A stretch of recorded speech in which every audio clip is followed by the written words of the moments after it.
오늘 말씀을 준비하면서 내 마음에 떠오르는 광고 카피가 있었습니다. 니들이 개맛을 알아. 여러분 아시죠? 신구 할아버지가 배에 꽃게 큰 것을 잡아가지고 항구로 들어오면서 했던 이야기입니다. 니들이 개맛을 알아. 여러분 참 개맛을 아십니까? 저는 오늘 개맛에 대한 이야기를 하고자 하는 것이 아니라 인생에 대한 이야기를 해보고 싶습니다. 5살 아이를 키우는 엄마가 이렇게 이야기했습니다. 우리 아이가 너무 예쁜데 미운 짓을 할 때는 죽이고 싶다는 겁니다. 그때 그 이야기를 듣고 있던 집사님께서 이렇게 이야기합니다. 지금은 아무것도 아니에요. 사춘기가 되어보세요. 사춘기 아이를 키워보지 않으면 인생을 논하지 마세요 그러더라고요. 그때 옆에 있던 또 집사님이 이렇게 이야기하는 것입니다. 고3 아이를 키워보세요. 그래야 진짜 인생이 무엇인지를 압니다 라고.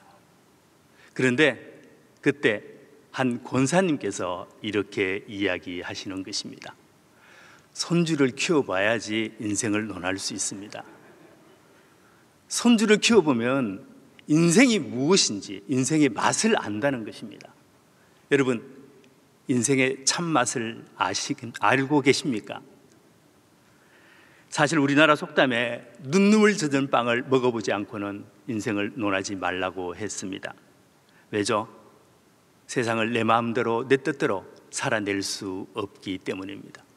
그래서 울었고, 그래서 포기했고, 그래서 알게 되는 것입니다. 인생이 무엇인지를. 오늘 함께 인생 이야기를 해보고자 합니다. 니들이 개맛을 알아. 이 광고 카피는 사실은 노인과 바다라는 회밍웨이가 쓴 유명한 소설을 패러디한 영상입니다. 거기 나오는 주인공 노인은 평생 어부로 살아갔습니다. 그런데 80일 동안 매일매일 바다에 나가 고기를 잡았지만 한 마리도 고기를 잡지 못하고 돌아오게 됩니다. 그래서 그 노인을 따라서 고기 잡는 법을 배우겠다는 청년도 이제 떠나게 됩니다.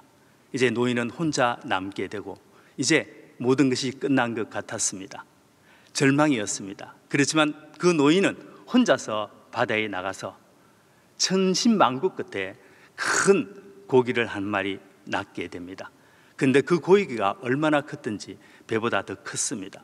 그 고기 힘에 의해서 배가 3일 동안 배가 끌려다닐 정도로 그 고기는 힘이 세었고 3일 동안 배를 끌고 다녔습니다. 그러자 마침 3일 만에 그 고기가 힘이 빠졌고 그 노인은 작살로 그 고기를 찔러서 그 고기를 잡게 됩니다. 결국에는 배보다 더 큰 물고기를 잡았습니다. 얼마나 신이 났을까요? 의기양양하게 그 고기를 배에 매달아서 항구로 돌아오게 됩니다. 그런데 돌아와서 건져보니 앙상한 뼈만 남았습니다. 상어떼들이 습격해서 그 물고기를 다 뜯어 먹어버린 것입니다. 노인은 심한 흑탈감에 빠졌다는 이야기입니다. 이것이 헛된 목표를 정하여 살아가는 우리 인간들의 허무한 삶을 상징적으로 나타내주는 말입니다. 세상에서 가장 지혜로운 사람이라도 그가 일생을 바쳐 헌신한 일의 결과는 앙상한 물고기의 뼈와 같은 허무한, 우리에게 아무런 유익을 줄 수 없는 허무한 일이라는 것을 이야기해 줍니다. 혼신의 힘을 다해 목숨을 걸고 직장과 삶의 터전에서 생존 경쟁을 치르면서 열심히 살아냈지만 그 결과는 잠시 있다가 사라지는 물거품과 같은 것이라는 것을 말해주는 우리 인생을 이야기합니다. 서울에 있는 어느 병원에서 실제로 일어났던 이야기입니다. 새벽에 몸집이 좋은 한 신사 한 사람이 심장마비로 병원에 실려왔습니다. 친구들에 의해 업혀온 이 신사는 급히 응급실로 옮겨졌지만 의사 선생님은 심장마비로 사망했다고 사망 진단을 내렸습니다. 그런데 의사는 죽어있는 그 사람을 보면서 의아해했습니다. 보통 사람이 죽으면 손을 다 펴는데 이 남자는 한쪽 손을 꼭 쥐고 있는 것입니다. 그래서 의사 선생님이 그 한쪽 손에 손가락을 하나하나 펴보았습니다. 그리고 마지막 손가락을 폈을 때 하트 2장이 떨어졌습니다. 자신도 모르게 의사 선생님이 이렇게 이야기했습니다. 와, 38 광땡이네. 이야기는 이렇습니다. 친구들과 함께 초상집에서 밤새도록 화투를 치다가 이제 새벽녘에 돈을 다 잃어갈 즈음에 판돈이 많이 모아졌는데 핫도 2장을 쥐고 이렇게 이게 쪼은다 그러죠. 해보셨습니까? 이렇게 쪼우는데 3이 나오고 그다음에 8이 나왔습니다. 근데 38 광땡이었던 것입니다. 그때 그 규칙이 무엇이냐면 38 광땡이나 이런 이렇게 대박이 나오면 그 판돈의 10배를 주기로 했던 것입니다. 그래서 이 38 광땡이 이것을 다 펴지도 못하고 그만 심장마비로 걸려 그는 죽어갔습니다. 아마 많은 사람들은 이 이야기를 들으면서 바보 같은 사람이라고 말할 것입니다. 사실 화투 2장을 들고 말을 더듬다가 심장마비로 죽어가는 것이나 화투보다 좀 더 큰 땅 문서 1장 가지고 아둥바둥대며 죽어가는 인생이라 뭐 별거 다를 게 있겠습니까?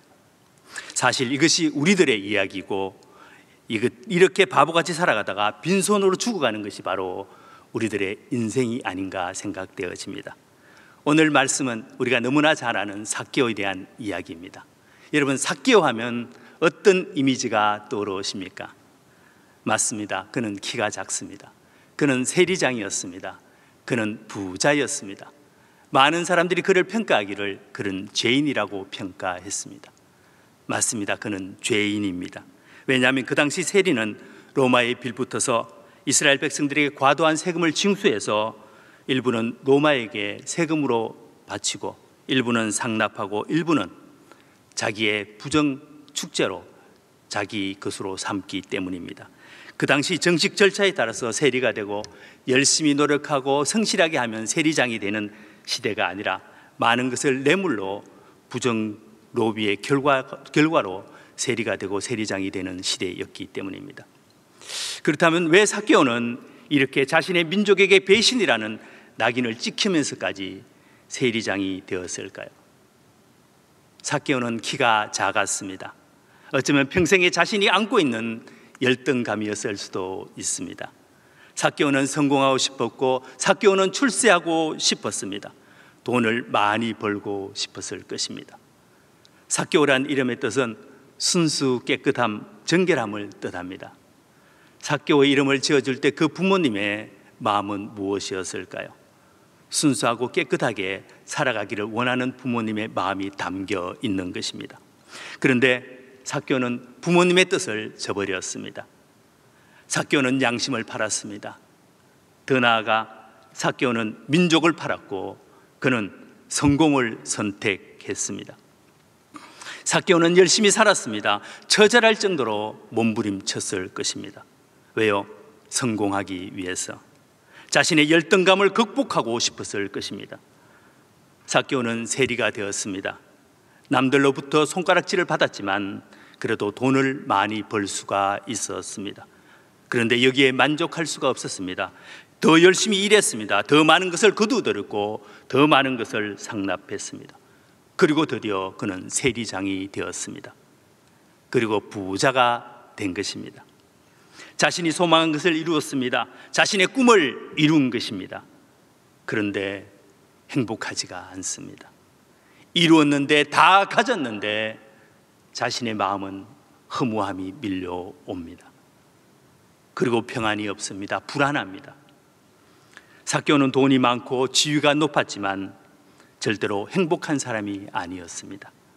만약에 여리고성에 폭동이 일어난다면 제일 먼저 죽임을 당할 사람이 누구일까요? 나는 아닐까? 삭개오는 자나깨나 불안한 마음에 평안이 없었습니다. 양심이 자신의 마음을 찔렀습니다. 그는 죄책감에 기쁨이 없었습니다. 삭개오는 불행한 사람입니다. 돈은 많아도 그 마음에는 항상 고통이 심한 사람이었습니다. 근심이 많은 사람이었습니다. 20년 전에 제가 미국을 방문한 적이 있습니다. 그때 마릴린 먼로를 제가 만났습니다. 여러분, 마릴린 먼로를 혹시 아십니까? 유명한 세계적인 여배우입니다. 7년 만에 외출이라는 영화에서 지하 한풍구에서 바람이 불어오는 장면에서 치마가 덜 추워지며 부끄러운 마음에 치마를 누르며 활짝 웃는 그 미소, 그 한 컷의 사진이 굉장히 유명한 사진이 되어 그것이 동상으로 만들어져 공원에 세워질 정도로 마릴린 먼로는 유명한 사람이었습니다. 그 마릴린 먼로를 만나 악수했고 그 마릴린 먼로와 함께 얼굴을 가까이 대며 활짝 웃고 제가 사진을 찍었습니다. 저 이런 사람입니다. 근데 사실은 진짜 마릴린 먼로를 만난 것이 아니라 가짜, 진짜 같은 마릴린 먼로 분장을 하고 사진을 찍어주는 사람과 함께 제가 사진을 찍었습니다. 진짜 마릴린 먼로가 그가 전성기일 때 이런 이야기를 했습니다. 나는 한 여성이 지닐 수 있는 모든 것을 다 가졌습니다. 나는 젊습니다. 나는 아름답습니다. 나는 돈이 많습니다. 나는 하루에도 수백 통씩 사랑의 팬레터를 받고 있습니다. 나는 건강하고 부족한 것이 아무것도 없습니다. 앞으로도 나는 이렇게 행복하게 살아갈 수 있을 것입니다. 그런데 웬일입니까? 나는 이렇게도 공허하고 이렇게도 불행합니다. 이유 없는 반항이란 말이 있듯이 나는 이유 없이 불행합니다 라고 그는 최고의 전성기 때 그의 고백이었습니다. 다 이루었는데, 다 가졌는데 왜 허무할까요? 당연히 기뻐야죠. 당연히 행복해야 되지 않을까요? 다 이루었고 다 가졌는데 왜 채울 수 없는 공허함이 그의 마음에 밀려왔을까요? 뭔가 이루고 가지면 행복할까요? 예, 행복할 것입니다. 잠시는요. 그렇지만 금방 사라지고 마는 것이 바로 세상의 것입니다. 그래서 더 큰 것을 자꾸 목말라는 것이 인생입니다. 잠시는 기쁨이 있을 수 있겠지만, 잠시는 우리에게 평안을 줄 수 있겠지만 금방 사라지고 말기 때문에 더 갈구하게 되어 있습니다. 세상의 것, 육신의 정욕, 안목의 정욕, 이생의 자랑은, 이 모든 것은 우리로 하여금 점점 목마르게 하는 바닷물과 같습니다. 목이 말라 바닷물을 마시면 마실수록 갈증이 더 밀려오고 결국에는 탈수 현상으로 죽게 됩니다. 세상 것으로는 우리의 욕심을 채울 수 없습니다. 더 가지면 더 가질수록 더 가지고 싶은 욕심이 생깁니다.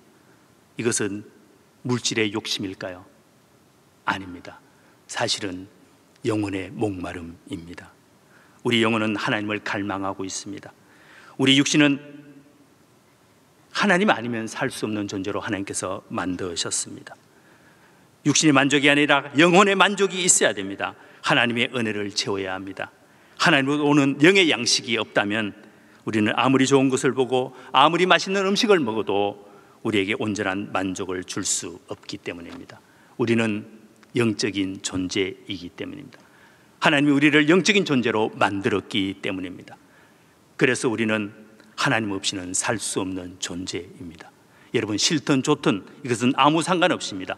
이것이 우리의 존재이고 이것이 우리의 존재의 목적이기 때문입니다. 삭개오는 마음속에 갈망이 있었습니다. 영혼 속에 끊임없이 영적인 갈망이 있었습니다. 목마름에 대한 그 갈망을 그는 육적인 것으로 해결하려고 했습니다. 육신의 정욕, 안목의 정욕, 이생의 자랑을 위해서 그는 살았습니다. 다 이루었습니다. 다 가졌습니다. 그런데 돈이 그에게 행복을 주지 못했습니다. 권력이 그에게 만족을 주지 못했던 것입니다. 그러한 삭개오가 예수님의 소식을 듣게 됩니다. 예수님께서 지금 여리고성으로 지나가고 계신다는 것입니다. 그런데 그의 마음은 요동치기 시작했습니다. 자신도 모르게 예수님을 만나게 되겠다는 열망이 생긴 것입니다. 오늘 본문 말씀 3절 4절 말씀입니다. 함께 읽겠습니다. 시작. 그가 예수께서 어떠한 사람인가 하여 보고자 하되 키가 작고 사람이 많아 할 수 없어 앞으로 달려가서 보기 위하여 돌무화 나무에 올라가니 이는 예수께서 그리로 지나가시게 되미르라. 삭개오는 예수님을 만나려고 뛰어갔습니다. 그런데 너무나 많은 무리 때문에 예수님 앞에 나아갈 수 없는 것입니다. 거기다 키가 작아서 뒤에서는 예수님이 보이지를 않습니다. 그래서 돌 감람나무, 다시 말하면 뽕나무에 올라간 것입니다. 삭개오가 가장 두려워하는 것이 무엇일까요? 사실은 군중입니다. 사람들이 세리는 나쁜 사람이라고 생각하기에 많은 무리가 모인 곳에 누군가 저 사람 나쁜 세리라고 이야기한다면 폭동이 일어날 수 있고 자기는 해를 당할 수 있기 때문입니다. 그가 군중 속으로 들어갔습니다. 군중 무리 속으로 뚫고 지나가려고 했습니다. 그것이 여의치 않자 그는 뽕나무 위에 올라간 것입니다. 나무 위에 올라가는 것은 어린아이나 하는 행동입니다. 어른으로서 특히 여리고의 세리장으로서는 할 수 없는 일입니다. 그런데 체면도 생각하지 않고 어린아이같이 뽕나무 위로 올라간 것입니다. 삭개오가 이렇게 예수님을 보고자 하는 이유는 무엇일까요? 그냥 단순히 예수님을 구경함이 아니기 때문입니다. 이것은 예수님을 만나고 싶은 목마름이었습니다. 삭개오의 영적인 갈증이 그로 하여금 나무 위로 올라가게 만든 것입니다. 오늘 본문 말씀 앞에 바디메오의 이야기가 나옵니다. 예수님께서 여리고성으로 들어올 때 맹인 바디메오가 길가에서 구경하다가 예수님이 지나간다는 소리를 듣고 그는 소리 지르기 시작합니다. 다윗의 자손이여, 구원자라는 뜻입니다. 다윗의 자손이여, 메시아여, 나를 불쌍히 여기소서. 고래고래 소리를 질렀습니다. 사람들이 조용히 하라고 나무랐습니다. 조용히 해, 시끄러워. 그를 제지했습니다. 그는 조용히 하라는 소리를 들어도 아랑곳하지 않았습니다. 더 큰 소리로 부르짖었습니다. 예수님을 꼭 만나야겠다는 간절함입니다. 그 간절함이 예수님의 발걸음을 멈추게 했습니다. 그 간절함이 예수님으로 하여금 그를 주목하게 했습니다. 그리고 바디메오는 예수님으로부터 은혜를 받게 됩니다. 내가 무엇을 원하느냐? 주여, 보기를 원하나이다. 보라, 내 믿음이 너를 구원하였느니라. 아멘. 간절함입니다. 꼭 만나야겠다는 간절함이 예수님의 발걸음을 멈추게 했습니다. 사람들이 많이 모여 있는 것을 보니 예수님이 그저 유명한 사람인가 보다, 어디 구경이나 한번 하자, 뒷짐이나 지고 구경거리로 있다면 결코 예수님을 만날 수 없습니다. 눈으로는 볼 수 있겠지만 그분을 만날 수 없습니다. 그분의 은혜는 경험할 수가 없습니다. 여러분, 만약에 안산에 예수님께서 오신다면 여러분 전봇대 위에 올라가실 수 있겠습니까? 바디메오 같이 다윗의 자손이여, 예수님이여, 나를 불쌍히 여기소서 하며 고래고래 고함을 지를 수 있겠습니까? 찾으라 찾을 것이요, 두드리라 열릴 것이요, 구하라 그리하면 얻을 것이라. 분명히 뽕나무에 올라가는 자세가 찾는 자세이고 두드리는 자세입니다. 이러한 자세를 가졌기에 삭개오에는 소망이 있는 것입니다. 삭개오의 이 간절함이 예수님의 발걸음을 멈추게 했습니다. 우리의 신앙에 있어서 주님을 만나고 싶은 그 열망에 대한 은혜의 목마름이 여러분 있어야 합니다. 주님은 미지근한 신앙을 싫어하십니다. 되면 좋고 아니면 말고가 아니라 차든지 뜨겁든지 하라고 말했습니다. 계시록 3장 15절에 이렇게 나와 있습니다.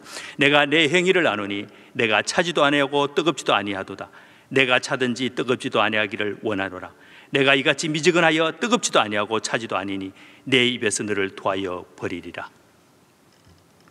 예수님이 지나가는데 10m 뒤에서 뒷짐이나 지고 어떤 어른이 지나가시나 이렇게 구경만 하는 사람은 예수님과는 상관이 없는 사람입니다. 여러분, 예수님을 만나기를 원하십니까? 이 어린아이 같은 마음을 가져야 합니다. 적극적으로 뽕나무 위에 올라가는 그 적극성, 예수님을 조금 더 알기 위하여 가까이 더 가까이 예수님 앞에 나아가는 그 발걸음, 예수님을 좀 더 알기 위해 남들보다 성경을 더 많이 열심히 읽으려는 그 몸부림, 예수님을 좀 더 느끼기 위해서 더 깊은 기도 속에 들어가는 그 열정, 남들보다 모임의 예배에 더 적극적으로 참여하는 은혜에 대한 목마름이 있어야 합니다. 이 사람이 바로 뽕나무 위에 올라가는 사람입니다. 하나님은 이런 사람을 찾고 있습니다. 이런 사람 앞에 예수님은 발걸음을 멈추십니다. 이런 사람을 하나님께서 주목하십니다. 오늘 본문 말씀 5절입니다. 함께 읽겠습니다. 시작. 예수께서 그곳에 이르사 쳐다보시고 이르시되 내가 오늘 내 집에 유하여야겠다 하시네. 예수님께서 삭개오 나무 앞에 멈추어 섰습니다. 삭개오를 바라보며 삭개오야 부드럽게 부르시고 계십니다. 마치 예전부터 잘 아는 것 같이 삭개오를 부르고 계십니다. 삭개오야 속히 내려오라. 내가 오늘 너의 집에 유하여야겠다. 예수님께서는 이미 여리고성에 들어올 때부터 내가 누구를 만나야 할지를 알고 계셨습니다. 길가에 있는 군중들이 아니었습니다. 자기를 따라다니는 사람들이 아니었습니다. 예수님은 자기를 만날 자를 알고 계셨습니다. 뽕나무에 있는 사람, 그 삭개오를 이미 알고 계셨습니다. 그래서 뽕나무 밑에 와서 삭개오를 부르시고 계십니다. 예수님은 자기 사랑하는 자녀를 만날 때 많은 무리와 함께 만나는 것이 아니라 언제나 1대1로 만나 주십니다. 많은 무리 가운데 삭개오를 친히 찾아오셨습니다. 삭개오야, 삭개오야, 이름을 알고 계셨습니다. 많은 사람 중에 한 사람이 아니라 오직 한 사람, 삭개오를 찾은 것입니다. 삭개오야 속히 내려오라. 삭개오는 많은 군중에 속해 있었지만 그는 예수님과 1대1로 만났습니다. 오늘 우리는 많은 사람과 함께 예배드리지만 이 예배 가운데 1대1로 주님을 만나야 합니다. 내가 너를 지명하여 불렀나니 너는 내 것이라. 사랑하는 아들아, 사랑하는 딸아.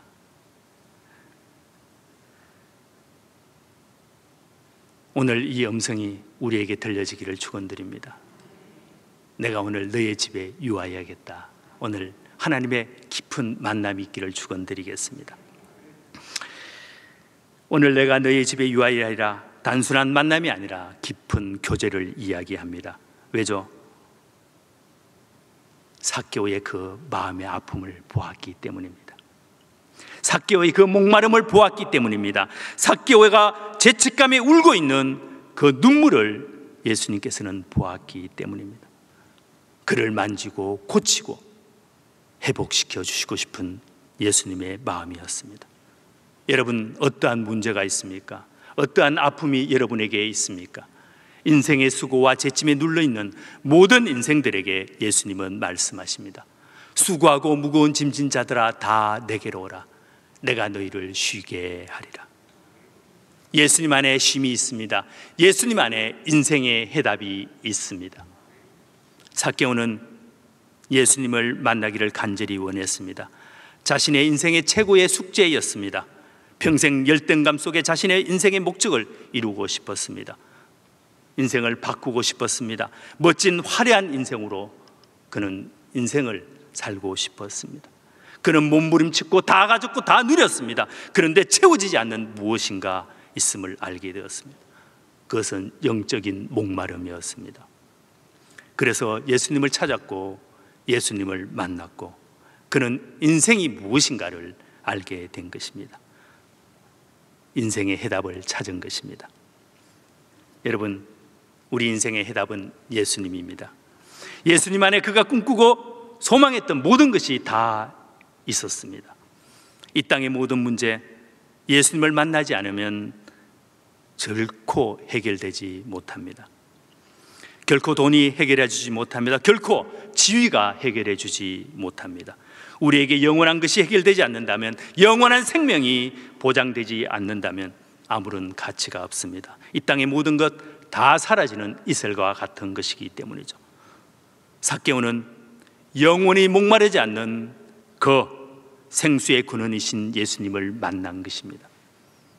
우리 인생에서 예수님을 만나지 못한다면 아무런 가치 없는 인생이 될 것입니다. 예수님을 만난 삭개오는 결단합니다. 예수님을 만난 삭개오는 달라졌습니다. 예수님을 만난 삭개오에게 기적이 일어났습니다. 8절 말씀입니다. 우리 같이 한번 읽겠습니다. 시작. 삭개오가 서서 주께 여짜오되 주여 보시옵소서, 내 소유의 절반을 가난한 자들에게 주겠사오며 만일 누구의 것을 속여 빼앗은 일이 있으면 내 갑절이나 갚겠나이다. 삭개오가 예수님 앞에서 벌떡 일어서서 주여 보시옵소서. 뭘 보라는 겁니까? 자기를 보라는 겁니다. 변화된 자기를 보라는 것입니다. 주님, 저 보십시오. 날 좀 보십시오. 내가 이제 내 재산의 절반을 나누어 주겠습니다. 그리고 내가 토색한 일이 있으면 4배나 갚겠습니다. 주여 보시옵소서. 놀라운 기적이 일어났습니다. 이 말은 간단한 이야기가 아닙니다. 부자 삭개오가 이제 가난한 사람이 되겠다는 이야기입니다. 자신의 모든 재산의 절반을 가난한 사람에게 나누어 주겠다는 것입니다. 또 토색한 것이 4배나 갚겠다고 이야기합니다. 그러면 모든 재산이 다 없어질 것입니다. 그리고 이제 백성들의 편에서 정당한 세금만 받고 로마의 권력자에게 편에 서지 않고 돈을 상납하지 않겠다는 것입니다. 그러면 어떻게 될 것 같습니까? 로마로부터 인정을 받지 못하고 세리의 자리에서 쫓겨나게 될 것입니다. 삭개오는 자신의 모든 것을 포기하는 것입니다. 자신이 악착같이 모았던 재산도, 자신이 열심히 노력해 이룬 그 출세도 이제 모든 것을 잃어버리게 되는 것입니다. 왜 삭개오는 평생 노력했고 추구했고 모았던 그 모든 것을 하루아침에 포기하려고 할까요? 태양을 본 자는 촛불에 연연해하지 않습니다. 자기가 평생 쫓았고 이루었지만 이것이면 행복할 줄 알았는데, 이것만 가지면 아무런 문제가 없는 줄 알았는데, 그런데 촛불이었습니다. 바람 불면 꺼지고 날아가는 촛불이었던 것입니다. 예수님을 만나고 알게 된 것입니다.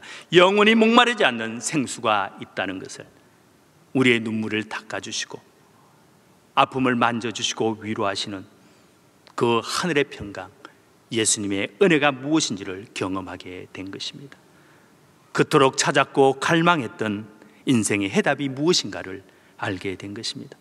더 이상 이제 삭개오는 촛불에 연연해하지 않기로 결정한 것입니다. 삭개오는 모든 것을 잃었지만 사실은 모든 것을 가진 자가 됩니다. 로마로부터 더 이상 이제 인정을 받지 못하고 로마로부터 더 이상 보호를 받지 못합니다. 하지만 이제 하나님이 그의 보호자가 되어 주십니다. 내가 세상 끝날까지 너와 함께하리라 말씀하시며, 이제 삭개오는 혼자의 삶이 아니라 그 안에 하나님이 들어오셨고 그 삶 속에 하나님의 뜻과 섭리가 담기게 되었습니다. 이제 삭개오는 자신의 욕심을 위해 삶을 살아가는 그런 삶이 아니라 하나님의 영광을 위한 삶으로 삶이 바뀌었기 때문입니다. 근심, 걱정, 불안, 염려가 가득했는데 진리가 너희를 자유케 하려는 말씀같이 진리 안에 자유함을 누리게 된 것입니다. 기쁨과 행복과 평안을 누리게 된 것입니다. 욕심이 자신을 끌고 갔는데 이제 성령님의 인도함을 받는 사람이 되었던 것입니다. 돈의 노예가 되었던 삭개오가 이제 돈에서 해방된 사람이 되었습니다. 사람이 변했습니다. 여러분, 이기적인 모든 성도라면 이런 체험을 꼭 하셔야 합니다. 내 안에 하나님이신 예수 그리스도가 임재하시는데 그 거룩하시고 크신, 전능하시고 무한하신 지혜로우신 그분 앞에 내 조그마한 인격이 변화가 이르지 않는다면 이것은 하나님보다 더 강하다는 이야기고 예수님보다 더 크다는 이야기입니다. 이것은 가장 큰 우리의 문제입니다. 예수님을 바로 만난 사람은 그 예수님의 인격 앞에 변할 수밖에 없습니다. 예수님을 바로 영접한 그리스도라면 그 이름 앞에 자기 자신이 변할 수밖에 없습니다. 예수님을 만나야 인생이 무엇인지를 알게 됩니다. 여러분, 예수님을 만나셔야 합니다. 그래야 인생이 아름답습니다. 인생은 행복합니다. 세상이 줄 수 없고 세상이 알 수도 없다는 그 예수님 안의 평안이 우리에게 임하게 됩니다. 여러분, 무엇을 꿈꾸고 무엇을 소망하며 무엇을 추구하며 살아가고 있습니까? 진정한 행복은 하나님 안에 있습니다. 진정한 만족은 하나님 안에 있습니다. 은혜가 무엇인지 알게 될 것입니다. 위로가 무엇인지 알게 될 것입니다. 니들이 개맛을 알아. 저는 개맛은 모르지만 은혜의 맛은 압니다. 저는 이렇게 광고를 찍고 싶습니다. 배에 큰 십자가를 싣고 항구로 들어오면서 니들이 십자가를 알아? 니들이 은혜를 알아?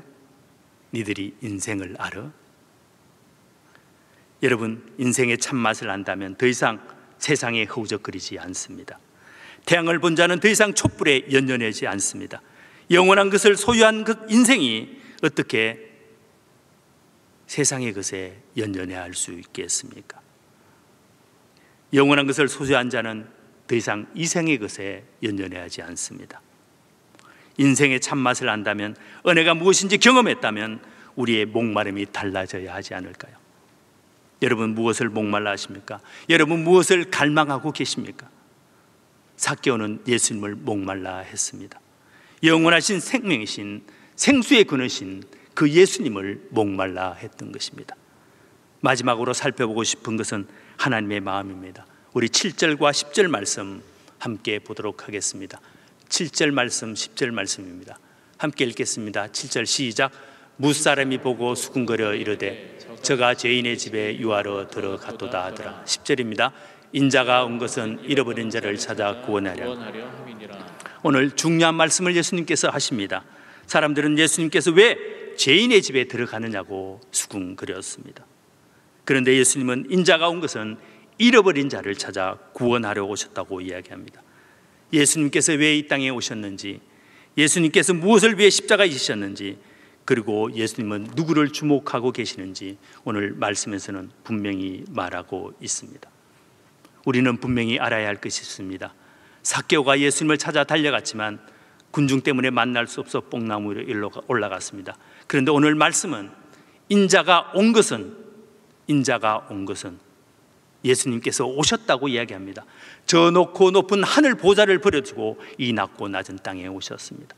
왜요? 잃어버린 자를 찾아오셨습니다. 왜요? 바로 삭개오를 찾아오신 것입니다.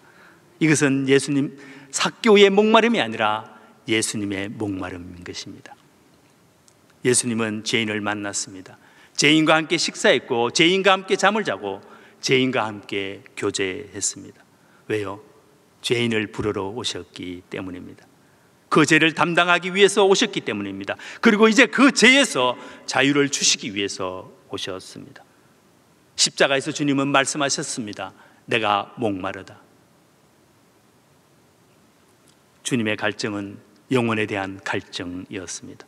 다 이루었다 말씀하시며 피와 물을 십자가에서 다 쏟으셨습니다. 우리의 죄를 담당하시고 우리에게 자유함을 주신 것입니다. 그리고 주님은 말씀하십니다. 이제 그 죄에서 구원함을 받았느니라. 이제 너는 죄인이 아니다 말씀하십니다. 이제 너는 내가 잃었다 다시 찾은 내 사랑하는 아들이요 내 사랑하는 딸이라고 말씀하고 있습니다. 예수님은 십자가에서 절규하셨습니다. 이것이 바로 예수님의 목마름이었습니다. 우리는 지금 많이 어려운 시기를 지나고 있습니다. 사회적으로, 경제적으로, 아니 예배도 마음대로 드리지 못하는 어려운 시기입니다. 그런데 어느덧 우리는 영적인 나태함에 빠져 있지는 않습니까?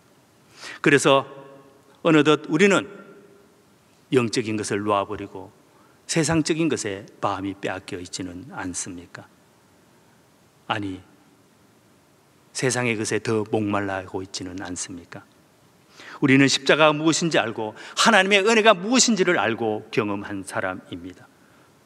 우리는 하박국의 선지자같이 비록 무화과 나무에 무성하지 못하며 포도나무에 열매가 없으며 감람나무에 소출이 없으며 밭에 먹을 것이 없으며 우리의 양이 없으며 외양간에 소가 없을지라도 나는 여호와로 말미암아 즐거워하고 나는 구원의 하나님으로 말미암아 기뻐하리로다.